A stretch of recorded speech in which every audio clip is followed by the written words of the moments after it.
ICT বিষয়ের আমরা যখন লজিক ফাংশন সরলীকরণ করি তখন যদি এই ধরনের ফাংশন থাকে, 57 নম্বর অঙ্কে বলেছে A naught plus B naught তার উপরে naught plus A naught A plus B তার উপরে নট, আবার এখানে টোটাল একটা নট।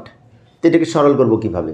প্রথমে এই যে প্লাসের উপরে যে টোটাল বড় নটটা আছে এটা ভেঙে দুই খণ্ড করতে পারি, এদিকে অর্ধেক নিতে পারি ওদিকে অর্ধেক নিতে পারি, সেক্ষেত্রে প্লাসটা ইন্টু হবে। যেমন এ নট প্লাস বি নট লিখে নিলাম, তার উপরে এই নটটা রেখে দিলাম, আর এই নটের আংশিক এখানে গেল, এই নটটা ভাঙার কারণে প্লাসটা ইন্টু হলো, এবং এ প্লাস বি এর উপরে নট তো আগেই ছিল, আর এই নটের আংশিক। বিষয়টি আবার বলছি, লক্ষ্য করি, এই যে ডি মর্গেনের যে প্রথম উপপাদ্য আছে সেখানে বলা আছে যোগের পূরক সমান পূরকের গুণফল। এই নিয়ম অনুযায়ী আমরা এটা ভেঙেছি। প্লাসের উপরে নট ছিল, নটটা দুই খণ্ড হয়েছে, প্লাসটা ইন্টু হয়েছে। এবার এ নট প্লাস বি নট এর উপরে যে ডাবল নট আছে, ডাবল নটে কাটা যাবে, কাটা যে এ নট প্লাস বি নট হবে।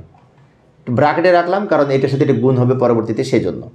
আবার এই ডাবল নটে কাটা যে এখানে থাকে এ প্লাস বি, ডাবল নটে কাটা যে এই নিচেরটা পাবো, এই ডাবল নটে কাটা যে নিচেরটা পাবো। আমরা জানি যে এ ডাবল নট সমান এ, সেই নিয়ম অনুযায়ী ডাবল নট চলে যাবে।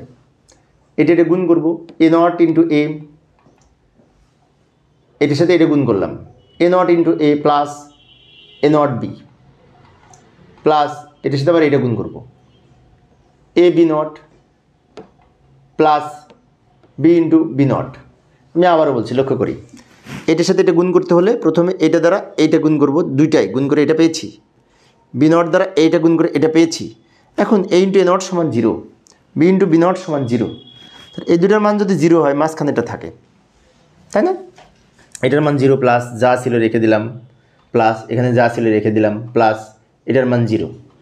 এবার এই 0 আউট করে নিচেটা থাকে A not B plus A B not, A not B plus A B not. এটা এখানে লিখলাম, এটা এখানে লিখলাম।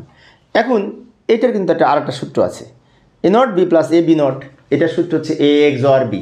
এই যে A XOR B, A XOR B এর সূত্র কিন্তু এইটা, A not B plus A B not, এটার সূত্র কিন্তু এইটা আমরা জানি, তাই এটার পরিবর্তে এটা লেখা যায়। তো ফাইনালি এটার উত্তর হলো এ এক্স অর বি। তো প্রিয় শিক্ষার্থী বন্ধুরা, এই ছিল আমার আজকের আলোচনার বিষয়। আমি শিক্ষার্থীদের অনুরোধে অল্প অল্প করে আলোচনা করি, যাতে শিক্ষার্থীরা বোরিং ফিল না করে। পরবর্তী ক্লাসটি দেখার আমন্ত্রণ রইল। খোদা হাফেজ। 58তম ক্লাসে কি করাবো, এই যে এই ক্লাস, এটার সমাধান করার চেষ্টা করব। খোদা হাফেজ।